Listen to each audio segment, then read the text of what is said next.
நீலகிரி மாவட்ட திமுக செயற்குழு கூட்டம் மாவட்ட கழக அலுவலகமான உதகை கலைஞர் அறிவாலயத்தில் மாவட்ட அவைத் தலைவர் போஜன் அவர்கள் தலைமையில் நடைபெற்றது. நீலகிரி மாவட்ட திமுக செயற்குழு கூட்டம் மாவட்ட கழக அலுவலகமான உதகை கலைஞர் அறிவாலயத்தில் மாவட்ட அவைத் தலைவர் போஜன் அவர்கள் தலைமையில் நடைபெற்றது. இதில் மாவட்ட கழக பொறுப்பாளர் KM ராஜு அவர்கள் அனைவரையும் வரவேற்றார். இந்நிகழ்வில் கழக உயர்நிலை செயல்திட்ட குழு உறுப்பினர் பாமு முபாரக், தேர்தல் பணி செயலாளர் அரச கொறடா, மாண்புமிகு ராமச்சந்திரன், கூடலூர் சட்டமன்ற தொகுதி பார்வையாளர் பரமேஷ்குமார் ஆகியோர் முன்னிலை வகித்தனர்.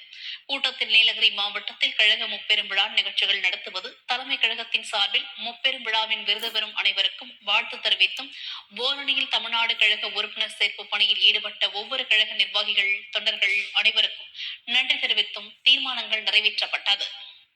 நீலகிரி மாவட்டம் உதகை ஆட்சித்தலைவர் அலுவலக வளாகம் முன் ஒற்றை கோரிக்கையை நிறைவேற்ற கோரி தமிழ்நாடு ஊரக வளர்ச்சித்துறை அலுவலகங்கள் சங்கம் சார்பில் தமிழ்நாடு அரசை கண்டித்து கவன ஈர்ப்பு தீர்மானம் நடைபெற்றது.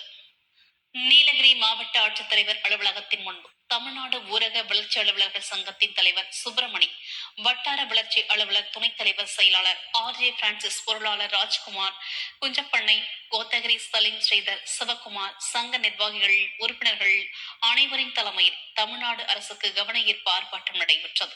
இந்த கவன ஈர்ப்பு ஆர்ப்பாட்டத்தில் நீலகிரி மாவட்டத்தில் இருந்து சுமார் 150க்கும் மேற்பட்ட அலுவலர்கள், ஊழியர்கள் பலர் கலந்து கொண்டனர். நீலகிரி மாவட்டம் திராவிட முன்னேற்ற கழகத்தின் மாவட்ட பொறியாளர் அணி துணை அமைப்பாளர்கள் கரூர் மாவட்ட செயலாளர் செந்தில் பாலாஜி அவர்களை மரியாதை நிமித்தமாக சந்தித்தார். நீலகிரி மாவட்டம் திராவிட முன்னேற்ற கழகத்தின் மாவட்ட பொறியாளர் அணி துணை அமைப்பாளர் குமார் கரூரில் நடைபெற்ற கூட்டத்தில் முன்னாள் அமைச்சரும் கரூர் மாவட்ட செயலாளர் செந்தில் பாலாஜி அவர்களை மரியாதை நிமித்தமாக சந்தித்தார். சின்ன சேலத்தில் ஹிமாலயா